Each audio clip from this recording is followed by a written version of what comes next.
Herkese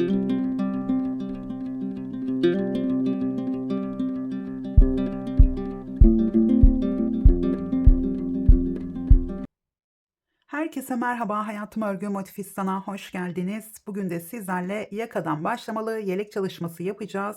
Gördüğünüz gibi 3 boyutlu bir örnek çalışmamız var. Yapımı çok kolay, keyifle ilerliyor.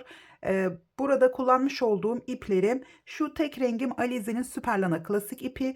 Aynı kalınlığa uygun bir de Almanya'daki iplerden batik bir ip kullandım. 100 gram yeterli oldu batik ip benim için. Sizler tabii ki Alize Süperlana Klasik'in de batik ipleri var. Onları kullanabilirsiniz. Ya da kalınlığı birbirine yakın iplerle her sırada farklı renkler kullanarak artan iplerinizi de değerlendirebilirsiniz. Çünkü her renk sıramızı yaptığımız zaman ipimizi kesiyoruz. O yüzden iplerinizi değerlendirmek için de model çok güzel. Şimdi burada ben large beden için çalıştım. Toplamda 350 gram ip kullandım.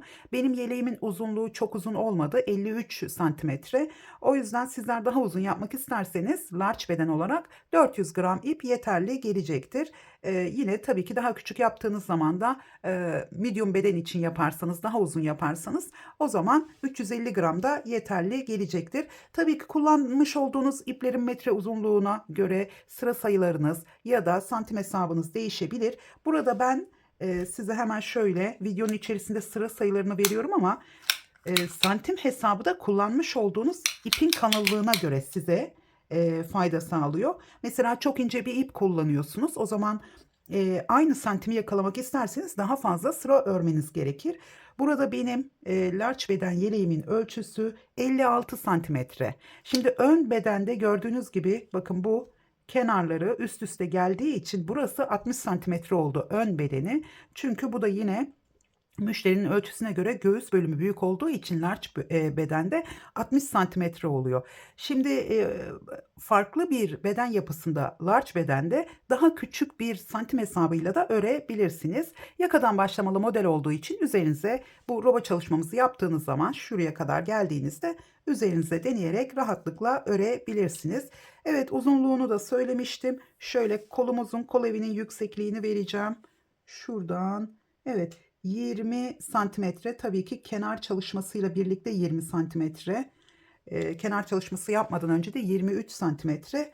Uzunluğu da 53 santimetre oldu. Hemen şöyle yine etek ucunda göstermek istiyorum. Bu şekilde düz durması için bir lastik çalışması yaptım. Size burada kaydırmaları da göstermiştim. Sadece yakanın bitmiş halini görmediniz. Yakayı da burada anlattım. Size kısaca üzerinde gösterdim. Burada sadece 2 sıra ördüm. Ön trabzanları aradaki boşluklardan tığımı geçirerek yaptım. Bunu da anlatmıştım ama bitmiş halini burada görebilirsiniz. Burada da yine sadece 2 sıra çalıştım. Bunu da videonun içerisinde gösterdim. Evet, şimdilik bu kadar. Hazırsanız ve hemen aşağıdaki abone ol butonuna bastıysanız hemen yeleğimizin yapımına başlayalım. Robamıza başlarken hemen şöyle tığıma başlangıç ilmeğimi atıyorum. 1, 2, 3 zinciri çektim. Bir ip aldım. İlk zincirin içine batıyorum. Buradan bir ilmek aldım. 3 tane ilmeğim var. İlkinden tek, ikisini birlikte topladım. 1, 2, 3 zincir, bir ip aldım. Buradaki 2 tane ilmeğin altından tığımı geçirdim. Buradan bir ilmek aldım. İlkinden tek, ikisini birlikte topladım. 1, 2, 3 zincir. Tekrar buradaki 2 ilmeğin altından tığımı geçirdim. Buradan bir ilmek aldım. Tekrar ilkinden tek, ikisini birlikte topladım. Bu şekilde 30 tane yuva oluşturacağız. Tabii ki sizin ipiniz ince ise daha fazla oluşturmanız gerekiyor. Şimdi ben 30 taneyi tamamlayayım. Size yaka genişliğini nasıl ayarladığımızı, yani başlarken nasıl yaka genişliğini ayarladığımızı anlatacağım.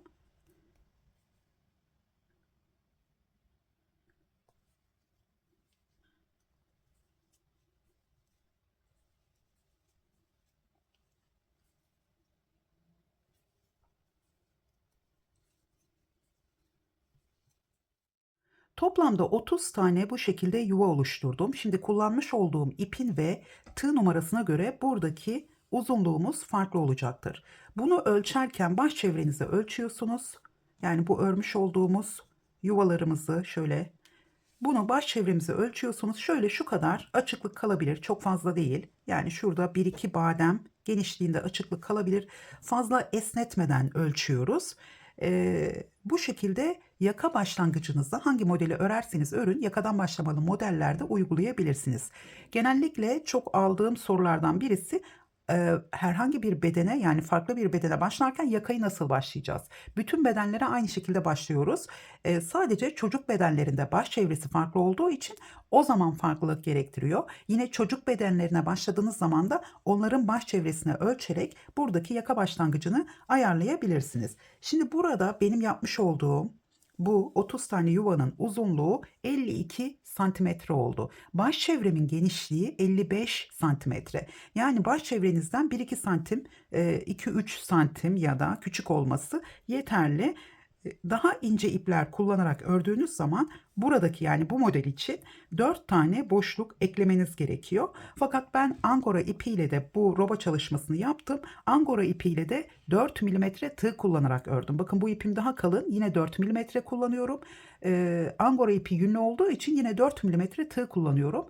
3,5 ya da 3 milimetre tığ kullanırsanız angora ipiyle de burada 34 tane yuva oluşturarak başlayabilirsiniz. Ben 4 milimetre ile başladım fakat biraz büyük oldu. Benim elim ne sıkı ne gevşek. Sizlere de bunu belirteyim. Angora ipiyle örmek isterseniz 3,5 milimetre tığ ile ya da 3 milimetre tığ ile 34 tane başlayabilirsiniz. Fakat eliniz gevşekse yine 30 tane ile de örüp bunu baş çevrenize ölçtükten sonra devam edebilirsiniz. Baktınız küçük olmuş, o zaman 34'e çıkartabilirsiniz buradaki yuvalarımızın sayısını. Evet, şimdi burada bir zincir çektim. Sonda hemen ilk boşluğun içine geldim. Buradan bir ilmek aldım. İkisini birlikte topladım ve 2 zincir çektim. Hemen buraya 3 ikili trabzan. Baştaki zincirimizi kenar trabzanı olarak yapıyorum. Şöyle 3 ikili trabzan yaptım. Arada bir zincir çektim. Sıradaki boşluğa 3 ikili trabzan. Tekrar bir zincir, sıradaki boşluğa 3 ikili trabzan. Toplamda 5 tane bu şekilde ilerliyoruz. Daha sonra kol ayrımını yapacağız. Şimdi 3 oldu. Bir zincir. Hemen buraya geldim. 3 ikili trabzan. Böyle yakaya başlarken hep bedenlere göre kaç tane ya da ne kadar başlayacağım diye çok soruluyor. Fakat robalarda yetişkinler için hep aynı büyüklükte yakaya başlanır. Bazen örnek çalışmasından dolayı büyük başlanması gerekebilir ya da küçük başlanması gerekebilir. Orada da tığ numaralarına göre ayarlamalar yapıyoruz. Evet, şimdi burada 1, 2, 3, 4, 5 tane üçerli trabzan grubumuz oldu. Bir zincir çektim, bir ip aldım. Hemen buraya geliyorum. Sıradaki boşluğa şöyle köşe yapacağım. Kol ayrımını yapacağız. 3 tane ikili trabzan, 2 zincir, tekrar 3 ikili trabzan. 2 ve üçüncüsü. Tekrar bir zincir. Şimdi kolumuz için 3 tane üçerli trabzan grubu yapacağız. Bu birincisi. Arada her zaman bir zincirimiz var.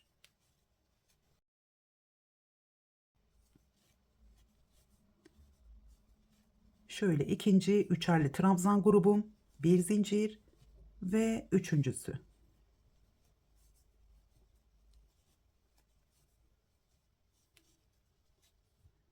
Şimdi tekrar bir zincir, bu defa arka beden için köşe yapıyoruz. Bu kısımlar arttırma olan yerler olmuş oluyor. Hemen şöyle 2 zincir çektim. Aynı yere 3 ikili trabzan daha yapıyorum. Şimdi tekrar bir zincir çektim. Toplamda 10 tane burada üçerli trabzan grubu yapacağız. Diğer kol ayrımına gelene kadar.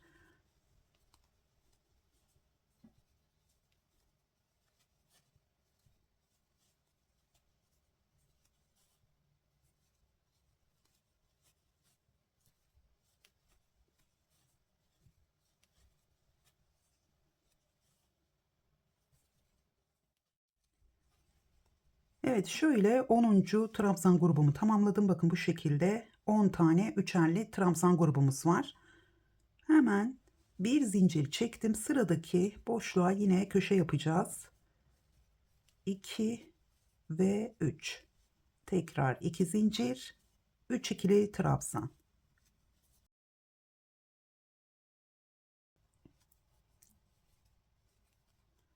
Evet, arttırmamızı yaptıktan sonra yine zincir çekiyorum.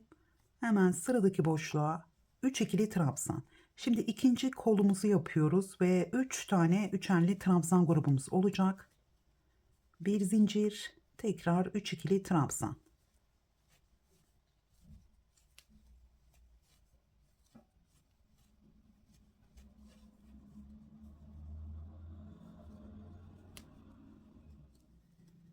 Evet, şöyle üçüncü trabzanımı yaptım. Burası da ikinci kolumuz olmuş oldu. Şimdi bir zincir çektim. Son kez arttırma yapacağız. Yani köşe yapıyoruz. Hemen buraya 3 ikili trabzan, 2 zincir, tekrar 3 ikili trabzan.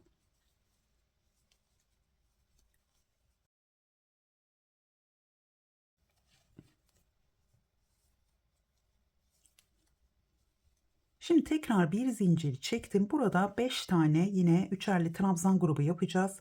Başlangıçta da yine 5 tane yapmıştık. Hemen buraya 5 tane yapalım.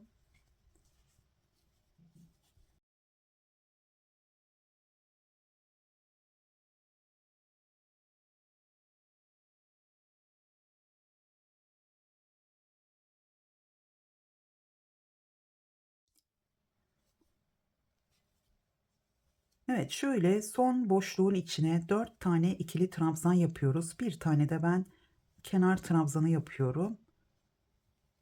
Şöyle dördüncüsü. Şimdi 1, 2, 3, 4 zincir çektim. Hemen şöyle bakalım robamıza ve yaka genişliğimize. Şöyle bakın düzeltiyorum. Şimdi burada yaka genişliğimizi ölçeceğim. Bir de bu robalara başladığımız zaman ilk başta bu yuvaları ölçtüğümüz zaman olan santim hesabından ördüğümüz zaman 1-2 santimetre daha büyük oluyor. Bunu da aklınızda bulundurun. Şimdi şöyle ölçtüğümüz zaman bakın burası 20 santimetre. Bizim başımızın çevresi 20 santimetre değil. Şöyle bakın 20 santimetre, 20 santimetre, 40 santimetre oldu. Buradan ölçüyorum. Burası 5 santimetre.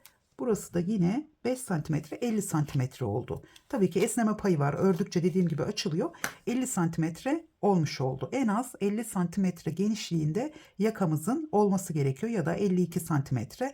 55 santimetre tam baş çevremizin genişliği. O zaman biraz geniş olabiliyor yaka. O zaman yine buradaki yuvaların içine trabzanlar yaparak ya da yaka çalışması yaparak toparlayabiliriz. Hiç sorun değil. Şimdi hemen burada 4 tane zincir çektim ve ikinci sırayla devam ediyoruz. Aynı renkli 2 sıra öreceğiz. Bir ip aldım. Buradaki ilk boşluğa 4 zincir çekerek buraya 3 tane ikili trabzan yapıyorum. Şimdi ikinci sırada köşelere aynı şekilde köşe yapacağız. Boşluklara da 3 tane ikili trabzan yaparak sırayı tamamlayalım.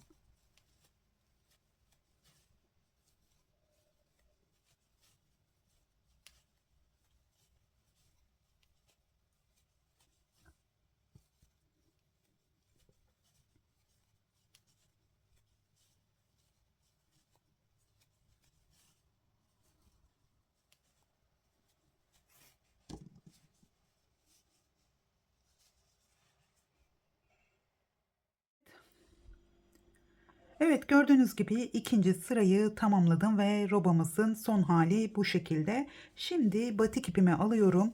Hemen şöyle tığıma başlangıç ilmeği atacağım önce. Şöyle biraz ipimi uzun bırakıyorum. Şu kadar yeterli benim için. Şimdi burada şu ipimizi kesmeden devam edeceğiz. Modelimiz 3 sıranın tekrarından oluşuyor. Hemen şöyle bakın alıyorum. Bu son yapmış olduğum şu sonda da bakın burada bir zincir çektim. Dördüncü trabzanın yani buradaki trabzanın üzerine batarak bir ikili trabzan yaptım. 2 zincir çekip ilmeğimi burada uzattım. Şöyle terse dönüyorum. Bakın buradan başlayacağım.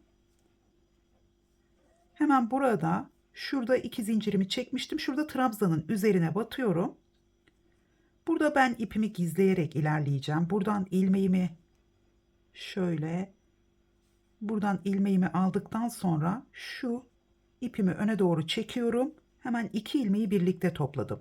Direkt sık iğne yapıyorum. Sizler farklı şekilde de başlayabilirsiniz. İpimi bu tarafa çekerek ördüğüm için sonra bu tarafa çekip tekrar 1, 2 zincir çektim. Çünkü bir tane de burada zaten sık iğnemiz var. Hemen boşluğun içine bir ikili trabzan, bu ilk yapmış olduğumuz kenar trabzanı. Tığıma 2 defa ip aldım. Şimdi şu alttaki trabzanın şöyle altından ilmeğimi aldım. Biraz uzattım. İkisini birlikte tekrar uzattım. İkisini birlikte ve son ikiyi birlikte topladım. Bu uzatmaları yaparken bu trabzanınızı şuradaki yani ilk trabzandan daha uzun yapabilirsiniz. Çünkü aşağıya doğru daha sonra çekiyor. Şöyle ikisini birlikte, ikisini birlikte. Tekrar bir zincir. Hemen buraya geldim. Bir ikili trabzan. Tığıma 2 defa ip aldım. Buraya batıyorum buradan. Hemen şöyle ilk ikisini topladım. İkisini birlikte ve son ikiyi birlikte topladım. Tekrar buraya bir ikili trabzan daha yaptım. Sadece başlangıçta 4 tane yapıyorum. Önce kenar trabzanı, daha sonra bir ikili trabzan boşluğun içine, sonra üçlü ön trabzanımızı, daha sonra bir ikili trabzan daha yaptım. Şimdi bu şekilde devam edeceğiz. Aralarda her zaman bir zincirimiz var. Tığıma 2 defa ip alıyorum. Şöyle ön üçlü trabzan yaptım. Tekrar buraya bir ikili trabzan daha yapıyorum. Bir zincir, bir kez daha göstereceğim. Bir ikili trabzan, tığıma 2 defa ip aldım. Buradan ilmeğimi çıkardım ve uzatarak üçlü trabzan yaptım. Tekrar bir ikili trabzan. Şimdi köşelerde hep aynı şekilde ilerleyeceğiz. Ön trabzanımız yok.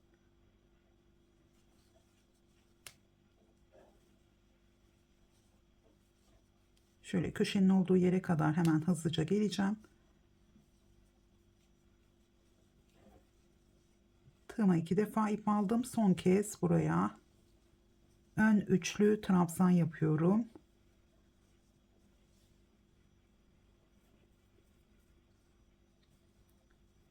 Tekrar bir ikili trabzan yaptım. Bakın ön bedenimiz bu şekilde başlamış olduk. Şimdi bir zincir çektim. Köşeye aynı şekilde 3 ikili trabzan, 2 zincir, 3 ikili trabzan yapıyoruz.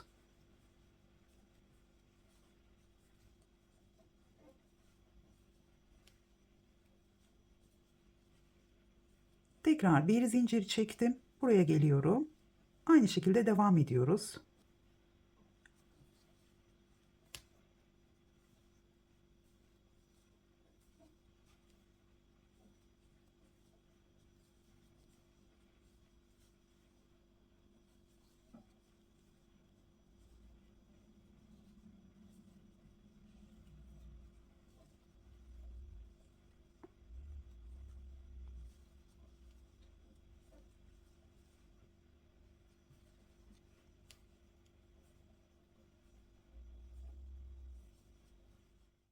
Sıranın sonuna geldim. Bakın bu şekilde 3. sırayı tamamladım. Şimdi sona geldiğimiz zaman yine burada bir zincir çektim. Son boşluğun içine bir ikili trabzan, ikincisini tığıma 2 defa ip aldım. Hemen ön üçlü trabzan yapıyorum. Daha sonra sonda 2 tane trabzan yapacağım. Birini boşluğun içine yaptım. Diğerini şöyle 1, 2, 3. zincirin içine. Burada zincirlerinizi çok sıkı çekmeyin. Bu şekilde batması zor olabilir. Şimdi buraya da bir trabzan yaptım. Bu şekilde sırayı tamamlamış oldum. Bir zincir çekiyorum. Bu renkli ördüğümüz sırada ipimizi her zaman keseceğiz. İsterseniz daha uzun kesip burada iğne yardımıyla gizleyebilirsiniz. İsterseniz de birazdan sırayı tamamladığım zaman hemen orayı nasıl gizlediğimi de göstereceğim. Evet, robamız bu şekilde. Şimdi burada hemen rengimizi nasıl değiştirdiğimizi göstereceğim. Ondan sonra zaten hep aynı şekilde ilerliyoruz. Şimdi burada 2 tane zincir çekmiştim. 3 zincir çekmiyorum. Şöyle yeniden çekeceğim. 3 zincir çektiğim zaman biraz uzun oluyor. Şöyle çok sıkı olmayacak şekilde 2 zincir çektim. Burada 1, 2, 3. zincirin sık iğne ile başlamıştım. Onu da zincir olarak sayıyorum. 1, 2, 3. zincirin içine batıyorum ve kaydırma yaptım. Tekrar 1, 2, 3, 4 zincir çektim. Hemen buradaki ilk boşluğa geliyorum. Yine 3 tane ikili trabzan yapıyorum. 2 sıra krem rengi ipimizle devam edeceğim. Daha sonra yine modelimizi yapacağız. Şöyle biraz ördükten sonra şöyle göstereceğim size. Bakın burada bir sıra boşluk oluyor. Bir sıra yine trabzanlarımız oluyor. Buraya bir zincir fazla çekiyoruz kenardan. 4 zincir çekiyoruz. Burada trabzanlarımız olduğu zaman 3 zincir, yani boşluk olduğu zaman 3 zincirle boşluğun içine geliyoruz. Evet, sırayı sona kadar tamamlayacağım. Daha sonra şu ipi nasıl gizlediğimi göstereceğim. Şöyle bir zincir ve bütün boşluklara 3 tane ikili trabzan yapıyorum. Yine köşelerimiz hep aynı şekilde.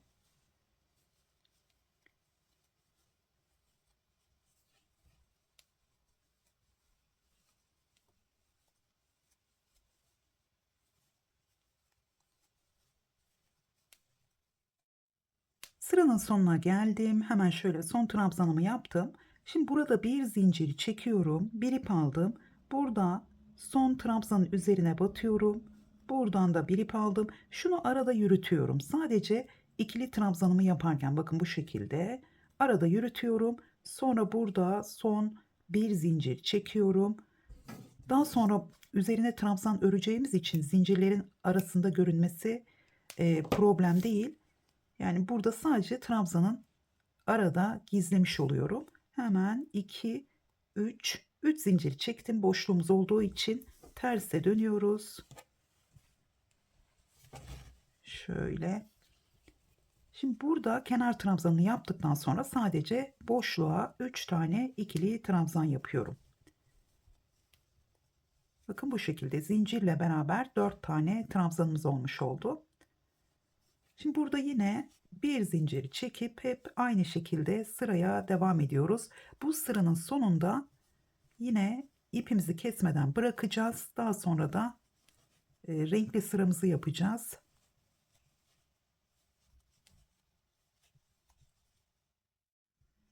İkinci sıranın sonuna geldim. Sonda boşluğun içine 3 tane ikili trabzan yaptım. Hemen burada 1, 2, 3. zincirin içine kenar trabzanı yapıyorum. Şöyle bir ikili trabzan daha yaptım. Burada 4 tane trabzanımız oldu. Şimdi 1, 2 zincir çekip şöyle ilmeğimi uzatıyorum ve terse dönüyorum. Modelimizin ön yüzüne gelmiş olduk. Şimdi hemen şöyle rengimi değiştiriyorum. Tığıma başlangıç ilmeği atıyorum. Burada 1 santimetre kadar ipimi uzun bıraktım. Buradan başlayacağım. Yani bu ipimizin olduğu yerden şu 4. trabzanın üzerine batıyorum. Buradan ilmeğimi aldıktan sonra tığımda 2 tane ilmeğim var. Bu ipimi bu araya, bu tarafa çekiyorum ve 2 ilmeğimi birlikte topladım. Daha sonra yukarıya doğru çektim. Bir, tekrar yukarıya çekiyorum. 2 zincir daha çektim. Yani sık iğnemizle birlikte 3 zincirimiz oldu. Hemen buraya geliyorum. Pardon, burada 4 zincirimiz var. Çünkü diğer boşluktan devam ettiğimiz için, buraya atladığımız için bir tane fazladan zincirimiz var. 4 zincir çekip hemen ilk boşluğa bir ikili trabzan yaptım. Tığıma 2 defa ip aldım. Bu şekilde alttan alıyorum. İkisini birlikte uzatarak ikisini birlikte, son ikiyi birlikte topladım. Tekrar yanına bir ikili trabzan daha yaptım. Bir zincir ve aynı şekilde devam ediyoruz. Şimdi bunu da hemen şöyle son kez göstereceğim. Evet, tekrar bir zincir çekip aynı şekilde tekrar ediyoruz. Şimdi şöyle robamıza bakalım. Burada kaç sıra öreceğiz? Şimdi bedeninizin göğüs üzerinden genişliğini aldıktan sonra dökümlülük payı vermeden tam ölçünüzü alın göğüsten. Şöyle bakın, robama katlıyorum. Sıraları eklemeye devam edeceğiz. Burada bir toplamda 15 sıra örebiliriz. Yani 14-15 sıra örebiliriz. İpimizin kalınlığından dolayı şu anda yaklaşık bir sayı veriyorum. Hemen burayı ölçüyorum. Bakın şimdi 32 santimetre olmuş. Ben burada 50 santimetre, bu oranın genişliği 50 santimetre olana kadar örmeye, sıralar eklemeye devam edeceğim. Sizler de aynı şekilde göğüsten ölçünüzü alın ve sıralar eklemeye devam edin. Yalnız dökümlülük payı vermiyorsunuz. Tam ölçünüzün olduğu santim hesabına kadar örmeye devam ediyorsunuz. Şimdi ben orayı tamamlayacağım. Tekrar geliyorum. Evet, ben toplamda 14 sırayla rova çalışmamı tamamladım. 15. sırada burada beden birleştirmesi yapacağız. Hemen şöyle ölçülere bakalım. Bakın burada bedenimizin genişliği 50 santimetre olmasını istemiştim fakat 48 santimetre oldu. Şöyle kolun yüksekliğini de vermek istiyorum. 16,5 santimetre de kolumuzun yüksekliği var. Şimdi göğsün üzerinden tam ölçünüzü almanızı istemiştim. Burada tam ölçü alıyoruz çünkü bedenleri birleştirirken burada zincirler çekeceğiz. O yüzden çekmiş olduğumuz zincirlerde hem bedene hem de kolun yüksekliğine dahil olacak. O yüzden burada tam ölçüyü almanız gerekiyor. Ayrıca şuradan ölçtüğünüz zaman da yani yine 48 santimetre, burası da sizin omzunuzdan diğer omzunuza kadar olan genişliğiniz. Bunu üzerinizde de ölçebilirsiniz. 1-2 santimde fazladan pay verebilirsiniz. Şimdi burada yelek çalışması yaptığımız zaman kolda lastik çalışması yapınca bu omuzdan biraz daha aşağıda lastik çalışması olmuş olacak. Bunların hepsini hesaba katmamız gerekiyor örerken. Şimdi burada yine renkli sıramla devam ederken beden birleştirmesini yapacağım. Şöyle hemen dönüyorum. Şimdi 3,5 milimetre tığ ile devam ettim ben.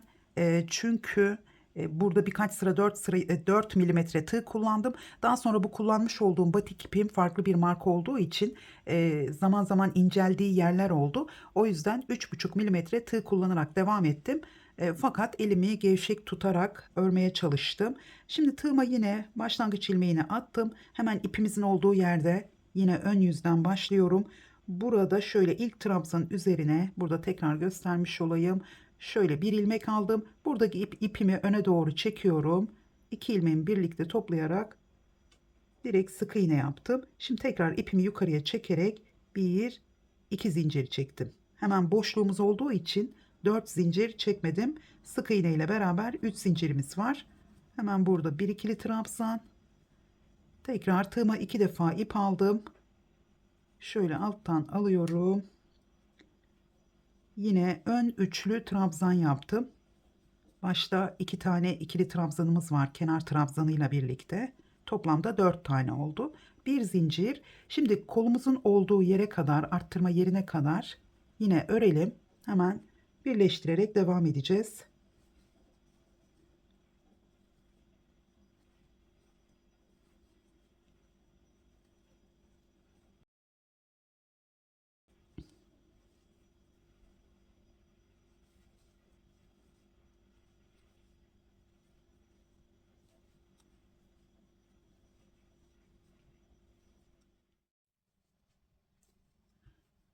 Köşenin olduğu yere geldim. Burası bizim kol ayrımımız. Hemen 3 ikili trabzan yapıyorum.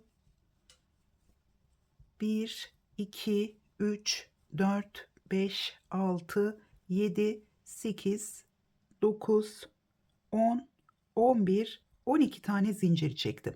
Burada daha büyük beden yapıyorsanız, yani X large ya da daha üzerinde beden yapıyorsanız burada 16 tane zincir çekebilirsiniz. 4'ün katları olacak şekilde zincir çekiyoruz ama çok da fazla çekmeyelim. Hemen burada bakın şöyle robamız zaten üst üste geliyor. Şöyle diğer köşenin olduğu yere şöyle çeviriyorum. Yine modelimizin ön yüzü. Direkt köşe boşluğuna 3 ikili trabzan yapıyorum. Ve üçüncüsü. Tekrar diğer köşeye gelene kadar modelimize devam edelim.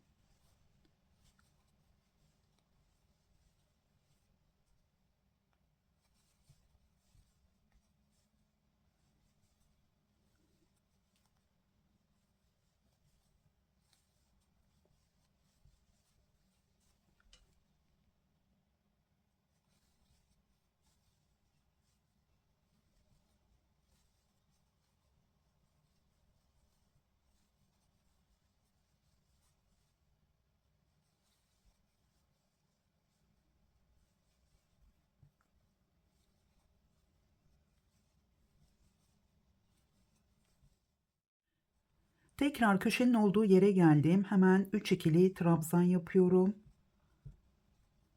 1, 2, 3, 4, 5, 6, 7, 8, 9, 10, 11, 12. Buradaki zincirlerinizi çok sıkı çekmeyin. Hemen 12 zincirimi çektim. Şöyle yine kolumuzun olduğu yere atlıyorum ve ön bedenimize buradan köşeye ön yüzden 3 tane ikili trabzan yapıyorum.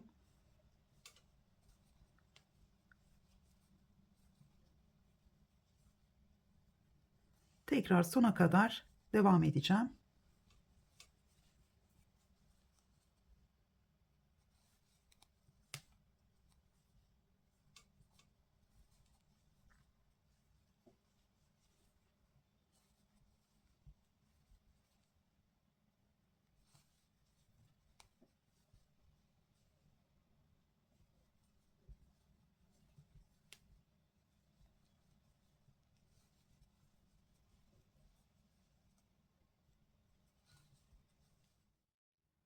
Sırayı tamamladım. Tekrar sona geldim. Burada bir ikili trabzan, yine ön üçlü trabzan. Tekrar bir ikili trabzan, bir tane de kenar trabzanı yapacağım. Burada üçüncü zincirin içine batıyorum.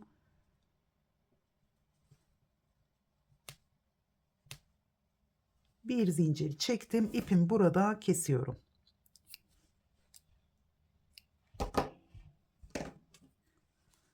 Evet, şöyle hemen bakalım. Beden birleştirmemizi tamamlamış olduk. Şimdi bakın, burada çekmiş olduğumuz zincirler gördüğünüz gibi bedenimizi genişletmiş oldu. Aynı zamanda kol evinin yüksekliğini de biraz daha uzatmış oldu. Şimdi bu birleştirme sırasını yaptıktan sonra robanızı üzerinize deneyin. Burada kol genişliğinizin rahat hareket etmesi gerekiyor. Yani bir tık daha rahat olması gerekiyor. Çünkü yeleklerde kol evinin yüksekliği biraz daha büyük olduğu için rahat hareket etmesi gerekiyor. Çünkü burada lastik çalışması yaptığımız zaman biraz daha toplayacak. O yüzden çok fazla toplamıyor ama yine de 1 santim fark edecektir, 1-2 santim. O yüzden buradaki genişliği ona göre hesaplıyoruz. Şimdi bunu üzerinize de denedikten sonra eğer bir tık dar geldiyse, o zaman bu yapmış olduğumuz sırayı, yani 15. sırayı, ben kendi sıralarımın üzerinden anlatıyorum tabii ki. Sizde belki 16. sıra olacak bu. Burada bir sırayı ördüğünüz zaman hem burada bakın şöyle köşelerde bir sıra, buraya santim hesabı eklemiş olacaksınız. Yeni sırada da bu zincirli sırayı yapabilirsiniz ya da çok az dar geldiyse burada 12 değil 16 tane zincir çekerek de birleştirmenizi yapabilirsiniz. Bütün detayları vermeye çalışıyorum çünkü elinizin yapısından dolayı burada santim hesabınız farklı olabilir ya da kullandığınız iplere göre fark edebilir. Bütün detayları vermeye çalışıyorum. Şuranın genişliği çok fazla omzunuzun dışına, yani taşmaması gerekiyor. Çünkü burası tamamen göğüs bölümünün artık başladığı yer. O yüzden burayı çok büyük yapmıyoruz. Bedenimizin büyük olabilmesi için buradaki zincirlerle tığ numaramızda ya da ipimizin inceliği, kalınlığına göre devam ediyoruz. Şimdi buradan hemen şöyle yine aynı rengimle, ipimiz biraz karışmış. Şöyle bakın, burada kalmış ipimiz. Şimdi buradan yine sıralara devam edeceğim. Artık istediğiniz uzunluğa gelene kadar örmeye devam edeceksiniz. Burada örmek istediğiniz uzunluktan 6-7 santimetre kısa yapmanız gerekiyor. Çünkü lastik çalışmasıyla yine örmek istediğiniz santime gelmiş olacak. O yüzden onu da başta hesaplayın. Yani 50 santimetre olmasını istiyorsanız 45 santimetre olana kadar, omuzdan ölçtüğünüz zaman 45 santimetre olana kadar örmeye devam edin. Daha sonra lastik sırasını eklediğiniz zaman 50 santimetreye ulaşmış olacak. Bunları hesap ederek ilerlerseniz daha kolay olur. Hemen burada ben yine 2, 3, 4 zincir çekiyorum. Buraya geldim. 3 ikili trabzan. Evet, aynı şekilde devam ediyoruz. Şu zincirlerin olduğu yere kadar geleceğim. Hemen orayı göstereceğim.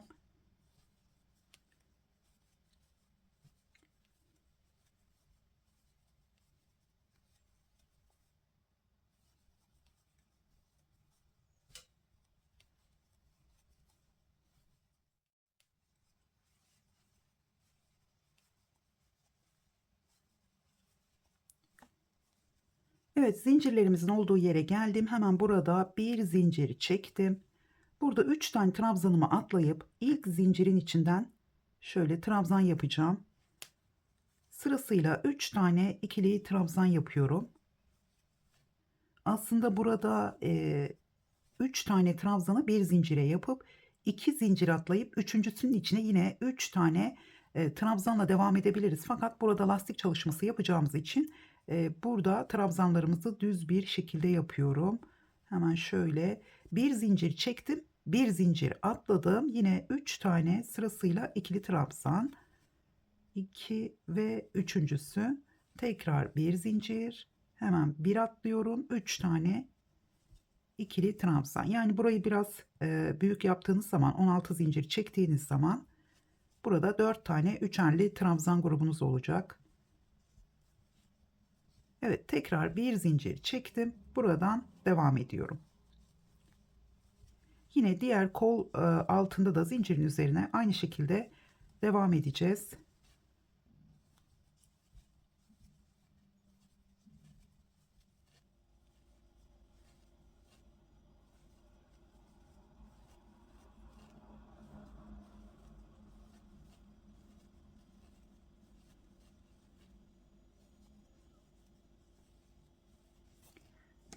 Evet, hemen şöyle bakalım.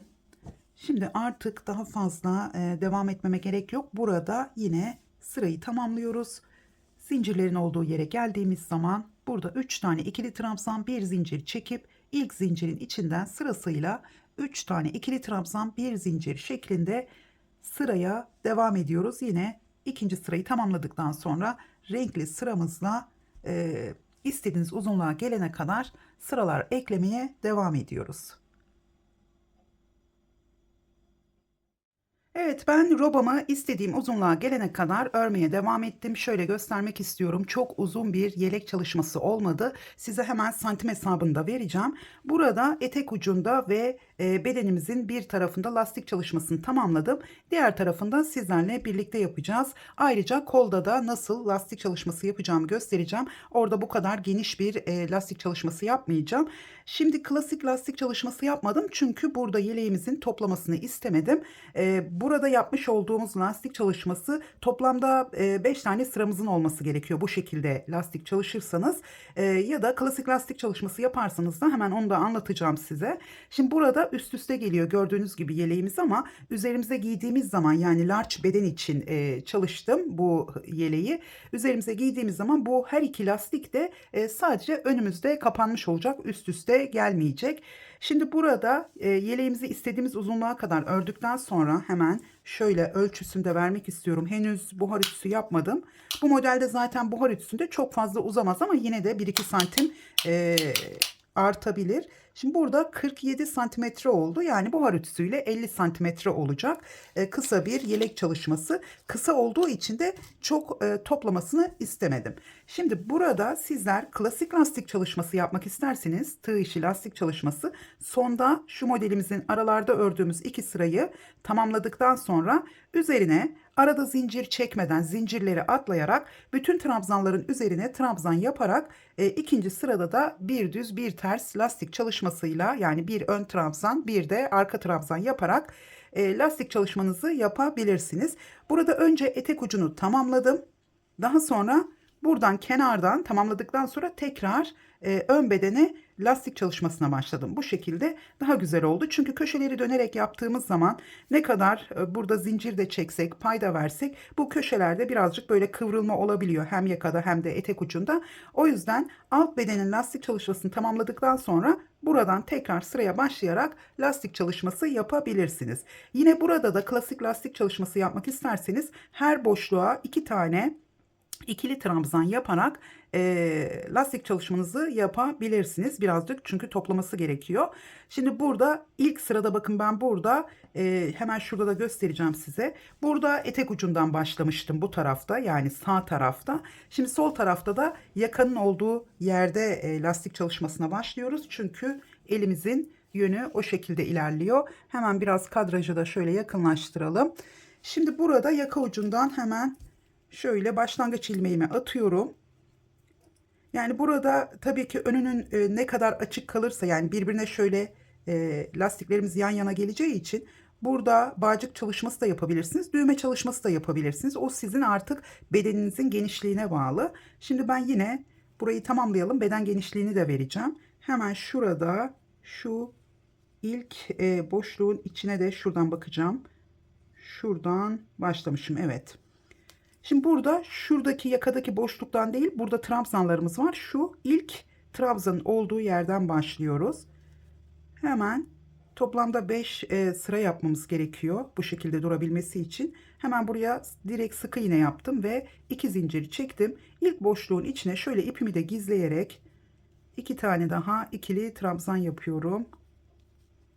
Daha sonra arada bir zincir çektim. Bir tane boşluk atlıyorum. Diğerini şöyle araya batıyorum. Kenar trabzanları yapmıştık zaten dördüncü trabzan olarak.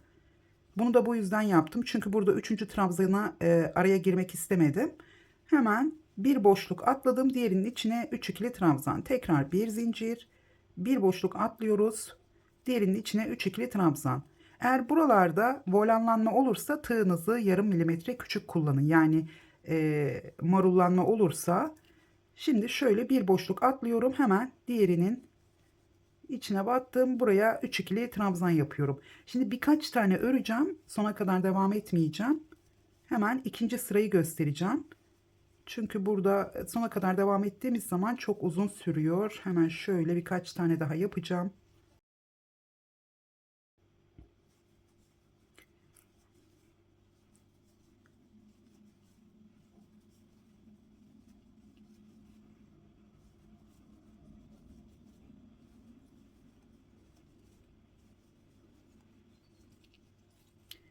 Evet, şimdi bu kadar yeterli. Bakın burada sona geldiğiniz zaman belki burada şu son boşluktan önceki boşluğa trabzanlarınız denk gelebilir. O zaman da burada bir zincir çekip sona hemen şurada, bakın şurada başlangıca hemen buraya bir tane ikili trabzan yaparak hemen başlangıçta bir tane boşluğumuz olmuş olacak. Ve zincirle 4 zincir çekerek ya da boşluğumuz varsa 3 zincir çekerek hemen ilk boşluğun içine 3 ikili trabzan yaparak dönmüş olacağız. Ben burada ilk sırayı ön yüzden, sonra ters yüzden, tekrar ön yüzden, sonra ters yüzden ve son sırayı da ön yüzden, yani önden başlıyoruz, yine ön yüzde bu 5. sırayı bitirmiş oluyoruz. Şimdi burada hemen şöyle ipimi keseceğim. Şuradan tekrar başlayacağım. Burada lastik çalışmamızı nasıl yaptığımızı. Şimdi ikinci sırada da yine aynı şekilde devam ediyoruz. Yani tersten geldiğiniz zaman, şimdi bakın burada sonda böyle üçlü trabzanla, yani etek ucunda bittiği zaman da yine 4 zincir çekip, yani o bir zincir bu trabzan grubumuzun üstüne gelmiş olacak. Ama burada boşluk varsa ilk başladığınızda dönerken, o zaman 3 zincir çekip hemen ilk boşluğun içine 2 ikili trabzan daha yapıyoruz. Şimdi ben burada 3 sık iğne ile beraber burada 4 tane zincirimiz var. Hemen ilk boşluğun içinden yine devam ediyorum. Bu iki sırayı bu şekilde örüyoruz. Şöyle arada bir zincir çekiyorum. Sırasıyla boşluklara 3 ikili trabzan yapacağız.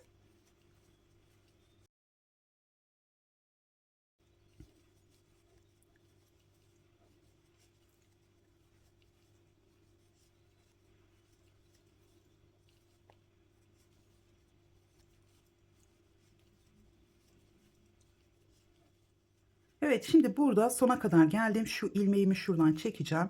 Bakın burada sonda, yani bu şekilde bittiği zaman biraz önce anlattığım buraya bir zincir çekip hemen ilk trabzanın üzerine, hatta bu en altta burada şu lastiğimizden aşağıya düşmemesi için bir zincir çekmeden de buraya trabzan yapabilirsiniz. Çünkü geriye döndüğümüz zaman zaten 3 tane trabzan yapınca boşluğa burası açılmış olacak. Yani şöyle etek şu alt bedendeki lastiğin şu köşeden aşağıya düşmemesi için, biraz yukarıya doğru toplaması için buraya zincir çekmeden, arada zincir çekmeden şöyle ikili trabzan yapabilirsiniz. Şimdi ben hepsini ön yüzden gösteriyorum ama bu ikinci sıra ters olacak. Hemen burada da ilmeğimi şöyle keseceğim. Şimdi üçüncü sırada yine ön yüze, yani ikinci sırayı tersten geldiğiniz zaman buradan tekrar ön yüze döneceksiniz. Bu üçüncü sırada artık ön trabzanlarımıza başlayacağız. Şöyle dediğim gibi klasik lastik çalışması yaparsanız her boşluğa 2 tane, gergin olursa 3 tane, birine 3 birine 2 tane yaparak da ilerleyebilirsiniz. Burada ipleriniz de varsa üzerine örerek gizleyebilirsiniz. Hemen tığıma başlangıç ilmeğini attım. Şimdi ilk boşluğun içine önce bir şöyle sık iğne yapıyorum. Şöyle ipimi bu tarafa çekiyorum. 2 zincir. Şimdi buraya tığıma 2 defa ip aldım. Bu bizim ilk trabzanımız. Hemen bu alttaki ilk sıradan ortadaki trabzanın altından aldım. Üçlü ön trabzan. Evet, tekrar yanına bir tane ikili trabzan. Yine arada bir zincirimiz var. Tekrar buraya geldim. Bir ikili trabzan yaptım. Tığıma 2 defa ip aldım. En alttaki yani ilk sıradan bu şekilde. Zaten modelimizi de bu şekilde yapmıştık ama burada tek fark, şimdi bu ikinci ön trabzan sırasında da aynı ön trabzanların üzerinden alıyoruz. Burada aralarda zincir çekerek her boşluğa bu şekilde üçlü ön trabzan yapıyoruz ve yanına da bir ikili trabzan daha yaptım. Tekrar bir zincir. Tekrar buraya geldim.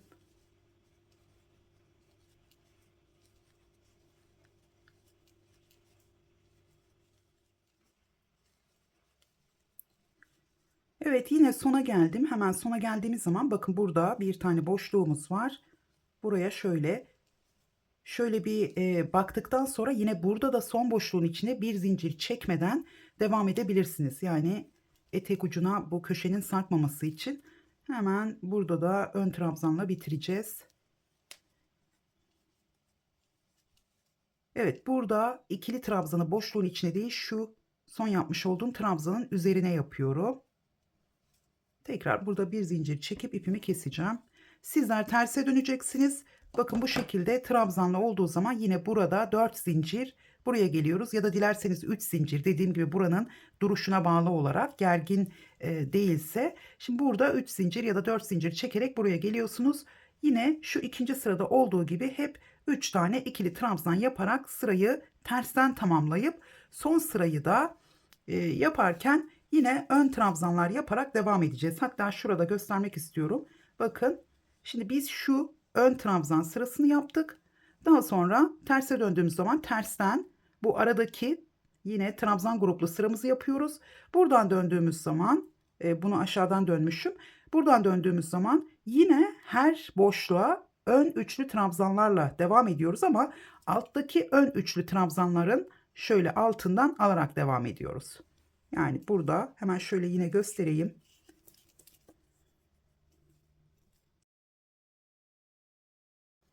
Evet, başlangıç ilmeğimi attım. Şimdi şuradan başlayacağım ben. Şuraya sık iğne 1 2 zincir yeterli. Çünkü yakada da yukarıya doğru çıkmasını istemiyorum. Sivrilebiliyor. Buraya şimdi hemen ilk boşluğun içinden yine 3 ikili trabzan yapıyorum.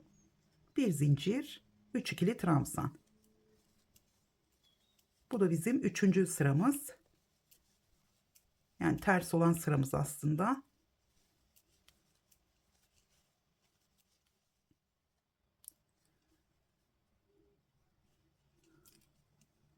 Evet, tekrar sona geldim. Hemen şöyle bir tane ikili trabzanımı yaptım. Son kez burada ipimi kesiyorum. Şimdi son sırayı yapacağız. Şöyle tığıma başlangıç ilmeğimi attım. Şimdi burada boşluğumuz var. Hemen şu ilk trabzanın üzerine de şu trabzanın üzerine de yapabilirsiniz ama burada zincir çekmeden yaptığım için boşluğun içine yapıyorum. Bir sık iğne, 2 zincir. Tığıma 2 defa ip aldım. Bu alttaki üçlü trabzanın altından aldım. Yine ön üçlü trabzan yapıyorum. Tekrar bir ikili trabzan. Bir zincir. Buraya geldim. Bir ikili trabzan. Tığıma 2 defa ip aldım. Alttan yine ön üçlü trabzan yapıyorum. Bir zincir. Tekrar buraya geldim. Buradan aldım. Yine ön üçlü trabzan.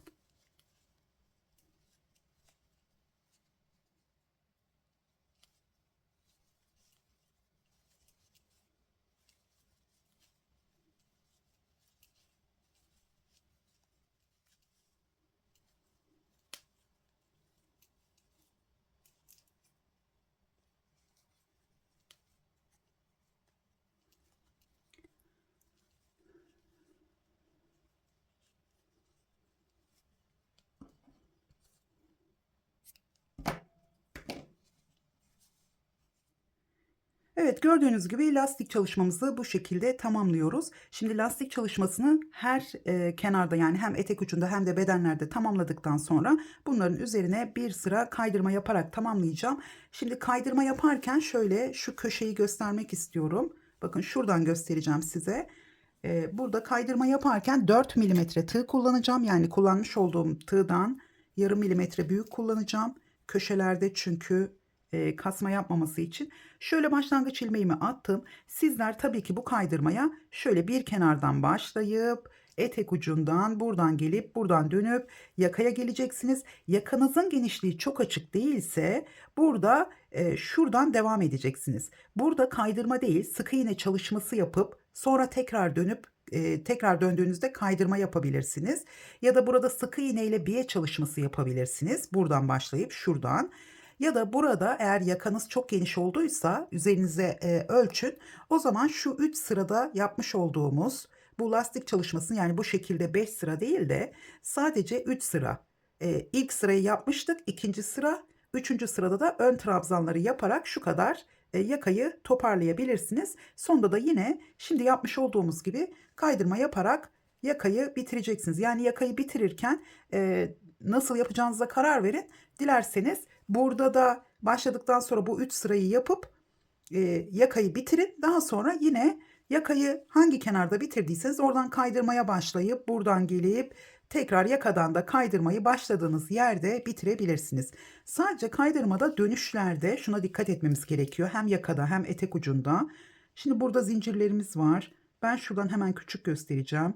Şurada batıyorum ilmeklerin arasına. Buradan battım. Tığımdaki ilmekten kaydırma yaptım. Şimdi 4 milimetre tığ kullanıyorum. Bakın ilmeğimi buradan şöyle ilmeğin arasına batıyorum. Çünkü o zaman burası geniş olduğu için içine batarsam 2 defa batamam. O yüzden araya battım. Şöyle tığımı bakın bu tarafa yatırarak kaydırmamı yaptım. Tekrar buradaki boşluğa, yani her trabzana 2 tane ya da birleştirme yeriyle birlikte 3 tane yapabilirsiniz. Şöyle sadece burada zaten enine trabzanımız var şu kısımda.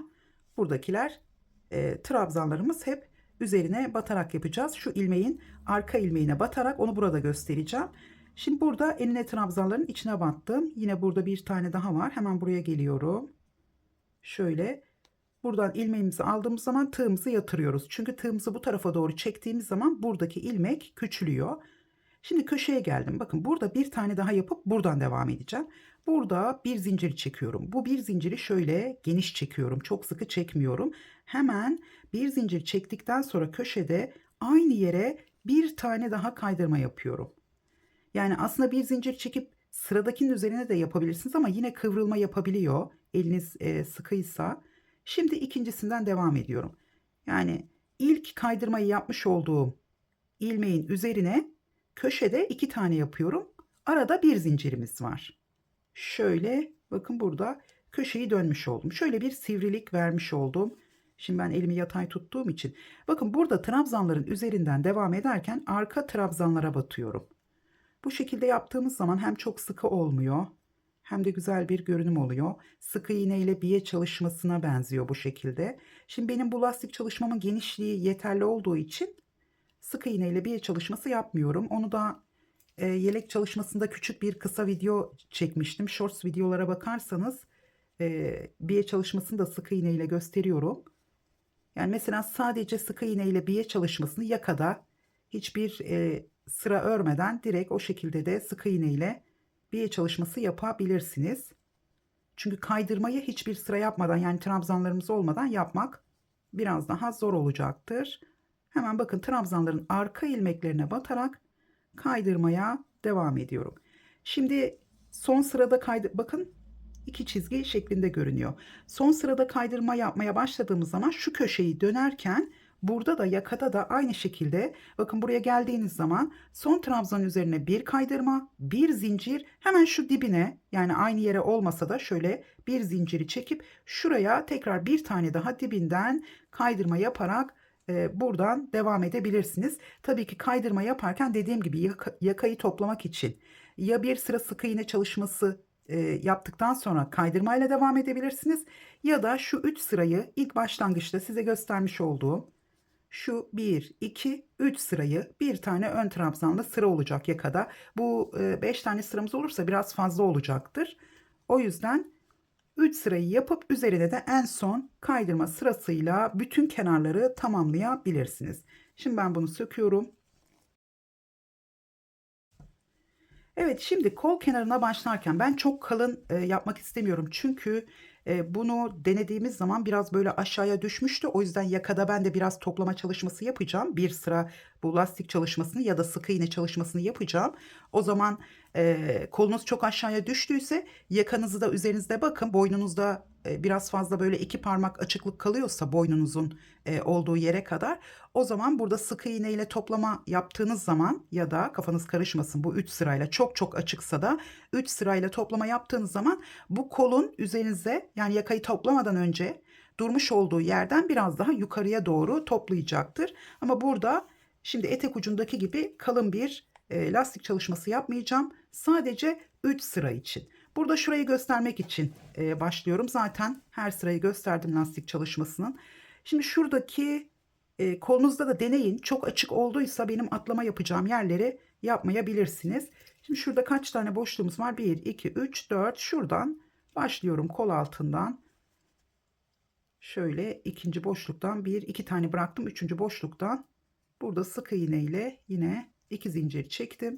Hemen buraya 3 ikili trabzan. Şöyle üçüncüsü. Bir zincir, yine çok geniş olmuş olabilir kolunuz. O zaman aradaki bir zinciri çekmeden şöyle tığımı değiştiriyorum. 3,5 milimetre ile devam ediyorum. Eğer kolunuz dar olduysa buradaki genişliğiniz, o zaman sadece bir sıra sık iğne sırası yapabilirsiniz. Yani bunları artık sizin kendi örmüş olduğunuz yeleğinize göre tasarlamanız gerekiyor. Ya da benimle aynı şekilde ilerlemiş olabilirsiniz. Evet. Şimdi burada yine sıradaki boşluğa bakın, şöyle köşe olmuş oldu. Buraya yine 3 tane ikili trabzan, bir zincir çektim. Benim kolum çok geniş olmamış, çok dar da olmamış. O yüzden aralara bir zincir çekiyorum. Çünkü biraz yelek kol olduğu için biraz geniş olması daha iyi. Şimdi gördüğünüz gibi buraya atladım. Eğer çok geniş olduysa buraya yaptınız. Bu köşeye şu trabzanları şöyle çektiğimiz zaman köşeye geliyor zaten. Burayı da atlayıp buraya gelmeniz gerekiyor ama burada çok boşluk olabilir. Şuraya atlayıp şu araya yapabilirsiniz. Yani bir tane trabzan grubunu azaltabilirsiniz çok geniş olduysa. Yani ben burada bütün aslında olabilecek durumlara göre söylüyorum, kafanız karışmasın. Yani mantık aynı, nasıl yapıyorsak bu şekilde lastik çalışması yapıyorum. Yine klasik tığ işi bir düz bir ters yapmak isterseniz burada şu boşluklara değil de şöyle zincirin içine ya da zincirleri atlayarak şu kısımlara trabzanlar yaparak, yani bütün trabzanları aralarda boşluk olmadan yapıp ikinci sırada da tığ işi lastiğe geçebilirsiniz. Evet, bu şekilde başlıyoruz.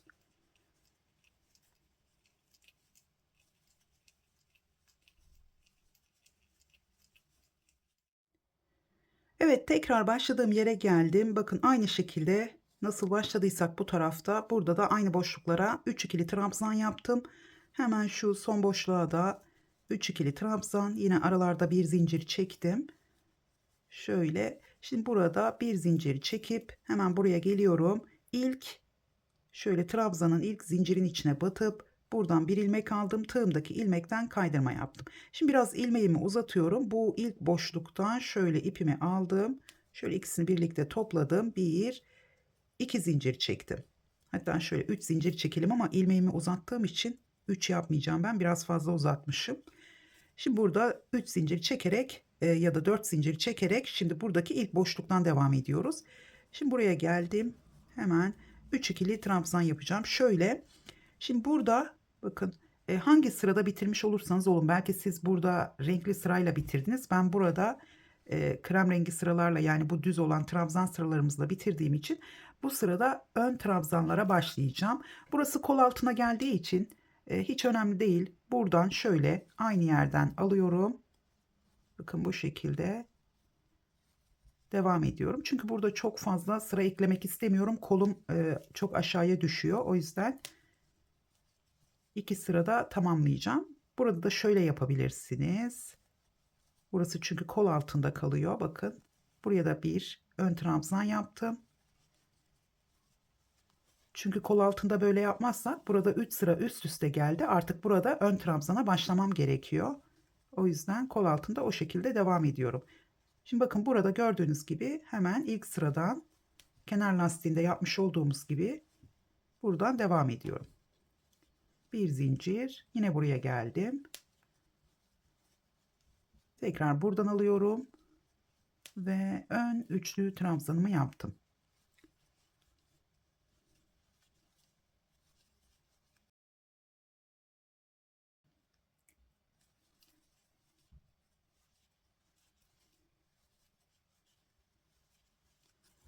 Evet, aynı şekilde devam ediyoruz. Şimdi bunun üzerine daha kalın yapmak isterseniz ben bu şekilde bırakmayı düşünüyorum. Henüz tamamlamadım. Bir bitirdiğim zaman buna bakacağım.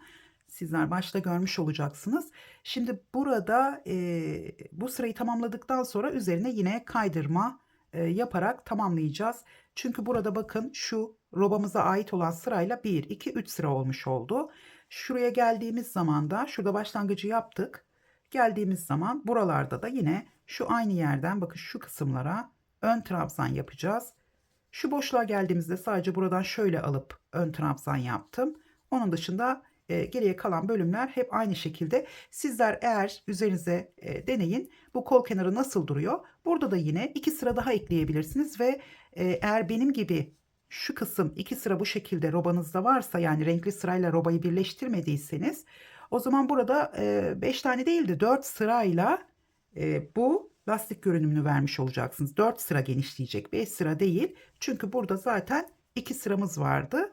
Şimdi üzerine bir sıra yaptım, 2, tekrar bir sıra daha 3, bir sıra ön trabzanla bitirdiğimiz zaman 4 sırayla biz bu lastik sıramızı tamamlamış oluyoruz.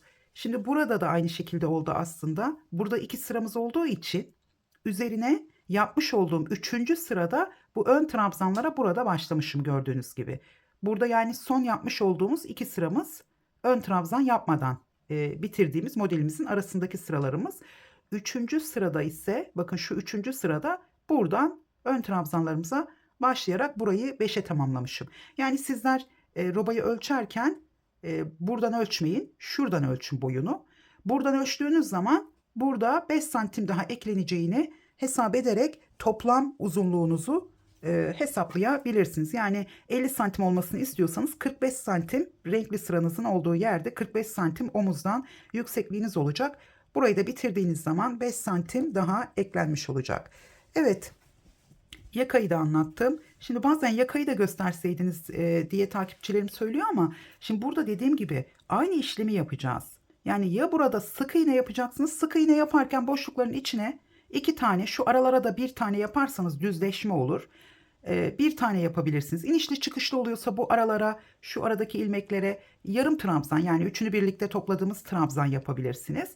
2 sık iğne boşluğa ya da 3 sık iğne, 3 sık iğne, 3 sık iğne bütün boşluklara. Sadece şu köşelere geldiğimiz zaman hemen size onu da göstereyim. Videonun süresi çok uzadı. Hemen şöyle göstereceğim. Şimdi bakın köşelere geldiğiniz zaman bunu hırka, yelek, bluz, herhangi bir çalışmadan hep aynı şekilde yapıyorum ben. Şimdi burada, şimdi şurası tam köşe dönüş yeri, şu ortası köşenin olduğu yer. Şuradan hemen başlıyorum. Başlangıçta da bu şekilde başlayacaksınız. Diyelim ki sık iğne ile yapıyorsunuz.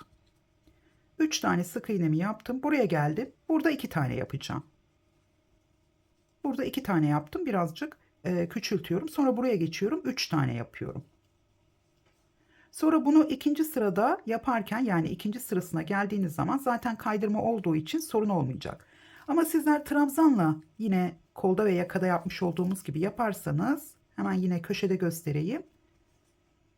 Dediğim gibi dar olursa hani sadece bir sıra trabzan sırası, sık iğne sırası yapabilirsiniz. Ben de şaşırdım artık, trabzan, sık iğne.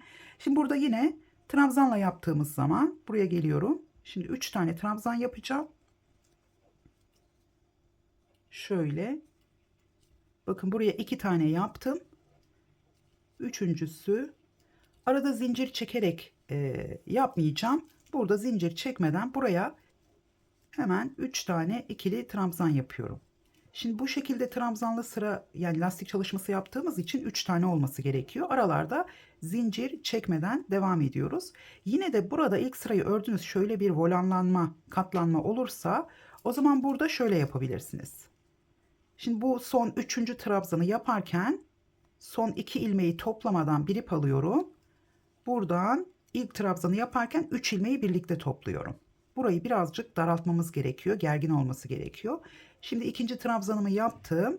Üçüncü trabzanı yaparken ilk 2 ilmeği aldım. Diğerini tığda bıraktım. Şöyle bir ip aldım. Sıradaki boşluktan devam ediyorum. Şöyle birincisini yaparken hepsini birlikte topladım. Bundan sonra aynı şekilde devam edeceğiz. Şimdi bu birinci sırayı yaparken tamamlayacağız. İkinci sırada da ön trabzan yapacağız. Bu ikinci sırada şu aralara trabzan yapacağız. Yani birazcık kalın olacaktır. O yüzden burada dilerseniz trabzan sırasını yapın bu şekilde. Sonra üzerine kaydırma yaparak yakayı tamamlayabilirsiniz. Volanlanma olursa dediğim gibi bu köşelerin dönüşünü bu şekilde yapmanız gerekiyor. Şöyle 3 tane yapabilirsiniz ya da klasik lastik yapıyorsanız buraya 2 tane, şu aralara 1 tane trabzan yaparak iniş ve çıkışları da düzeltebilirsiniz. Yakayı toplarken aralara zincir çekmeyelim. Ama toplanmasın, sadece yaka görünümü olsun derseniz yine aralarda bir zincir çekerek devam edebilirsiniz. Ama buraya geldiğiniz zaman yine zincir çekmeden biraz daraltma yapmanız gerekiyor. Hatta şöyle birleştirebilirsiniz köşede. Çünkü sizin kullanacağınız ipi bilmediğim için ya da tığ numarasını burada teknik gösteriyorum aslında. Burada şöyle de köşeyi hemen atlayabilirsiniz. Çok büyük bir yaka olmuş olabilir. Şöyle buraya sadece bir tane yapıp buraya da atlayabilirsiniz. Burada boşluk oluşmaması için bir tane trabzan yaptım. Şimdi buraya geldiğiniz zaman ikinci sırada buranın üzerine 3 tane trabzan yapabilirsiniz. O şekilde atlayabilirsiniz. Yani burada burayı atlayarak bu dönüşte biraz kesme işlemi yapıyoruz aslında. Evet, bunlar da birkaç tane teknik bilgi olsun. Dediğim gibi sizler de kendi yeleğinizin bazı yerlerini benden farklı olarak tasarlayabilirsiniz. Evet, yeleğimizin anlatımı bu kadar. Umarım eksik bir şey kalmamıştır. Bana yorumlarda sorabilirsiniz. Bir de sizlerden rica ediyorum lütfen. Mesela çocuk için yapacağım, nasıl yapacağım? Ya da işte şu beden için nasıl yapacağım? Şimdi arkadaşlar, ben sizin kullandığınız ipi ya da tığ numarasını bilmeden, bedenin santim olarak genişliğini bilmeden bu şekilde size ölçü vermem mümkün değil. Eğer yeni başladıysanız, anlattığım mantığı anlayabiliyorsanız benimle birlikte başlayacaksınız, mantık yürüteceksiniz. Mantık yürütmek ne demek? Ya o işte 50 santim için bu kadar sıra örmüş. Bana 45 santimetre gerekiyor. O zaman ben iki sıra eksik yapsam 45 olur gibi, bu şekilde mantık yürütmemiz gerekiyor. Yani bu mantık yürütmeyi her örgü modelinde kullanmamız gerekiyor. Kolay modelleri yaparak, çok fazla örgü örerek bu tecrübeyi sizler de edinebilirsiniz. Ama ilk kez yeleğe başlıyorsunuz, trabzan yapmayı bilseniz bile böyle bir rova çalışması sizin için zor olacaktır. Evet, daha fazla lafı uzatmayalım. İzlediğiniz için teşekkür ediyorum. Umarım beğenmişsinizdir. Beğendiyseniz beğen butonuna basmayı ve yorum bırakmayı unutmayın. Tekrar görüşünceye kadar hoşça kalın.